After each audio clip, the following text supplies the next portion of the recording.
स्वागत है आप सभी का एनएफ न्यूज पर। मैं हूं आपके साथ रोहित। जो बाइडेन जब सत्ता में थे तो उस दौरान कई देशों में तख्ता पलट हुआ। ट्रंप जब आए तो अब ऐसा लग रहा है कि उनके कार्यकाल में भी दुनिया के तमाम देशों में तख्ता पलट होगा जो उनकी बात नहीं सुनेंगे। अब ऐसा नजारा देखने को मिल रहा है भारत के पड़ोसी नेपाल में। जी हां, जिस तरीके से प्रदर्शनकारी सड़कों पर हैं, बवाल काट रहे हैं, हंगामा कर रहे हैं, मरने और मारने के लिए तैयार हैं, संसद भवन में घुसकर हंगामा करने का प्लान कर चुके हैं।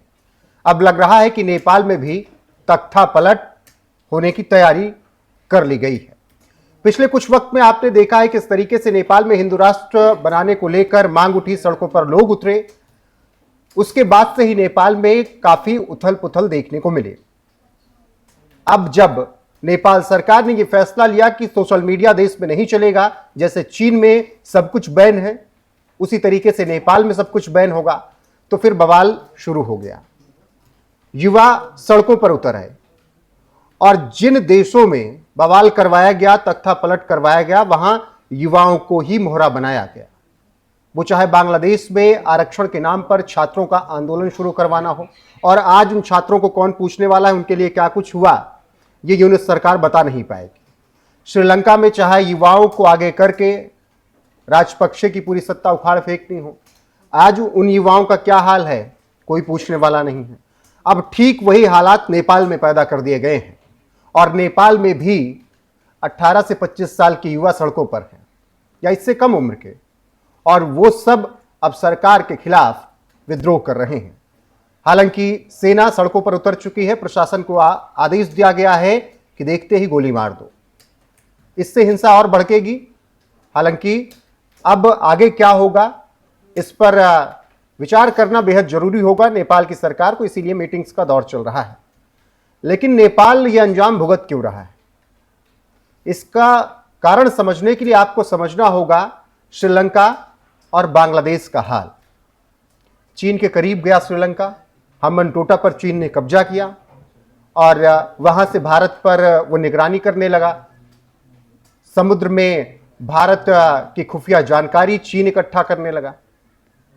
भारत ने हालांकि चीन को ठीक ठाक तरीके से जवाब दिया, श्रीलंका को भी जवाब दिया। जब श्रीलंका मुश्किल में आया तो भारत ने ही सब कुछ वहां पर सुविधाएं पहुंचाई थी, खाने पीने से लेकर कैश तक श्रीलंका पहुंचाया था। श्रीलंका को बाद में इस पूरी तबाही के बाद समझ में आया कि कौन उसका सही पड़ोसी है।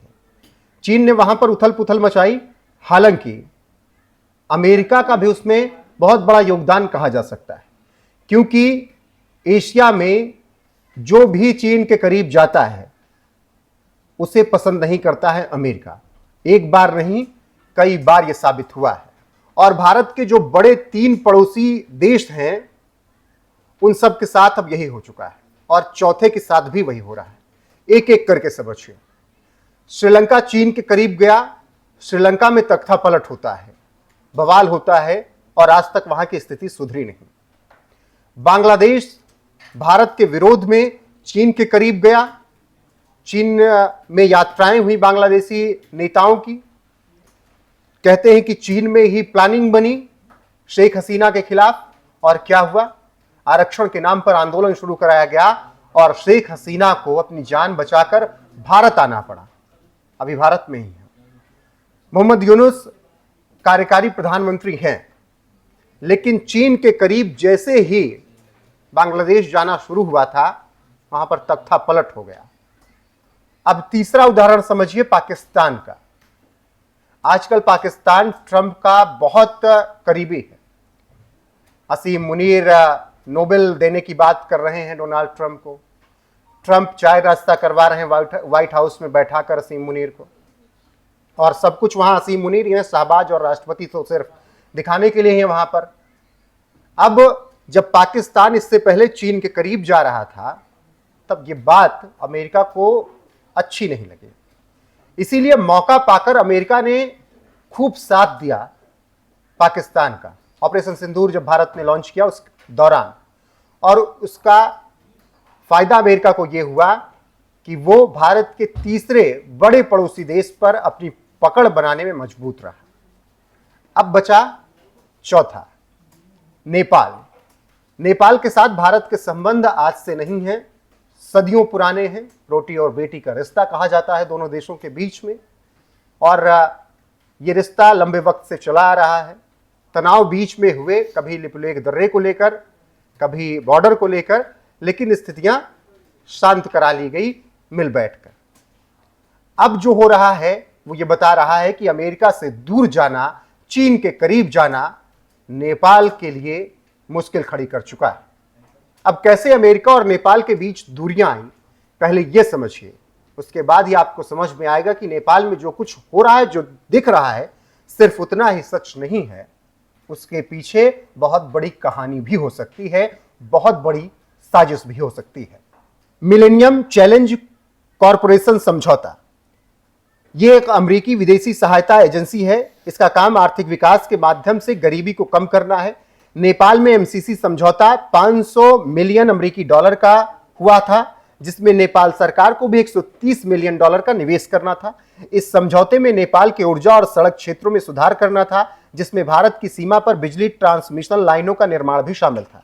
इस समझौते को लेकर नेपाल में काफी राजनीतिक विवाद पिछले कुछ सालों में हुआ, क्योंकि यह समझौता अमेरिका की हिंद प्रशांत रणनीति का हिस्सा है और यह नेपाल की संप्रभुता को खतरे में डाल सकता था। अब जब यह समझौता नहीं हो पाया नेपाल और अमेरिका के बीच में, तब फिर यहां से दूरियां बढ़ना शुरू हुआ, और ये दूरियां धीरे धीरे और तमाम समझौतों ने ज्यादा कर दी, खाई पैदा कर दी। स्टेट पार्टनरशिप प्रोग्राम, अमेरिका और नेपाल के बीच स्टेट पार्टनरशिप प्रोग्राम पर हस्ताक्षर को लेकर बहस छिड़ गई। नेपाल को डर था कि इससे नेपाली सेना अमेरिकी सैन्य गठबंधन में शामिल हो सकती है, जो देश की स्वतंत्र विदेश नीति के खिलाफ होगा, और अमेरिका इस स्टेट पार्टनरशिप प्रोग्राम के तहत कह सकते हैं कि नेपाल के अंदर एंट्री करके उनकी सेना के अंदर भी एंट्री करना चाहता था। बाकी अमेरिका का इतिहास क्या रहा है, वो अफगानिस्तान के हालात देखकर समझ सकते हैं कि उसकी सेनाएं क्या कुछ करती हैं। तो ऐसे में स्टेट पार्टनरशिप प्रोग्राम वाला समझौता भी कामयाब नहीं हुआ, और इसने नेपाल की दूरियां अमेरिका से 2 से 10 कदम तक कर दी। फिर भारत और चीन एक बड़ा कारण बन गए अमेरिका और नेपाल के रिश्ते में। नेपाल भारत और चीन जैसे 2 बड़े पड़ोसियों के बीच है और अपनी स्वतंत्र विदेश नीति बनाए रखने का प्रयास करता है। अमेरिका की अपनी इंडो पैसिफिक रणनीति के तहत नेपाल में बढ़ती सक्रियता क्षेत्रीय शक्ति संतुलन को प्रभावित करने वाला है। भारत चीन को यह मंजूर नहीं, जिसकी वजह से अमेरिका नेपाल से नाखुश है। अब भले ही नेपाल अमेरिका के करीब तो चला जाए कुछ समझौते करके, लेकिन वो चीन और भारत से दूर नहीं हो सकता, ये उसे भी पता है, क्योंकि रीढ़ अगर कोई है नेपाल की तो वो भारत और चीन दोनों। तो ऐसे में अमेरिका को यह पसंद नहीं था कि चीन और भारत के ज्यादा करीब नेपाल रहे, और यह भी एक बड़ी वजह बनी अमेरिका के साथ नेपाल के रिश्ते में जो गिरावट आई उसकी वजह से। अब इसके अलावा जो सबसे बड़ा कारण रहा वो भी समझना होगा, वही जो बांग्लादेश, श्रीलंका और पाकिस्तान के साथ हुआ, यानी चीन से ज्यादा दोस्ती नेपाल की हुई तो अमेरिका को यह बात बर्दाश्त नहीं हुई, ऐसा कह सकते हैं। और चीन ने कई मामलों में नेपाल का साथ दिया। बाकी चीन और अमेरिका की क्या लड़ाई है वो दुनिया जानती है। तो चीन के साथ नेपाल के रिश्ते समझिए। जब भी भारत और नेपाल के बीच कूटनीतिक संबंध तनावपूर्ण हुए, चीन ने उस अवसर का फायदा उठाकर नेपाल के साथ अपने संबंधों को मजबूत किया। नेपाल लगातार भारत पर अपनी निर्भरता को कम करने का प्रयास कर रहा है, जिसकी वजह से नेपाल चीन के करीब गया। हालांकि भारत के साथ संबंध अब भी बेहतर हैं। चीन के बेल्ट एंड रोड इनिशिएटिव यानी BRI के तहत चीन नेपाल में बुनियादी ढांचा परियोजनाओं जैसे रेलवे, बंदरगाहों और पनबिजली संयंत्रों में भारी निवेश कर रहा है। इससे नेपाल को आर्थिक विकास और आधुनिकीकरण में मदद मिल रही है और चीन से करीबी इस वजह से बढ़ी है। चीन नेपाल के बीच व्यापारिक समझौते हुए। चीन ने नेपाल को आर्थिक सहायता भी प्रदान की। चीन से नेपाल को 300 मिलियन चीनी युआन की नगद सहायता मिली और थर्मल प्रोसेस्ड भैंस के मांस के निर्यात पर प्रोटोकॉल जैसे समझौते हुए। चीन ने नेपाल को अपने बाजार तक बेहतर पहुंच प्रदान कर दी, जिसमें 98% सामानों पर ड्यूटी फ्री ट्रीटमेंट लागू करना शामिल रहा। नेपाल की कम्युनिस्ट पार्टियों के साथ चीन के ऐतिहासिक संबंध रहे और ये पिछले दिनों और मजबूत हुए, जिन्हें सैन्य समर्थन भी चीन से मिलता रहा।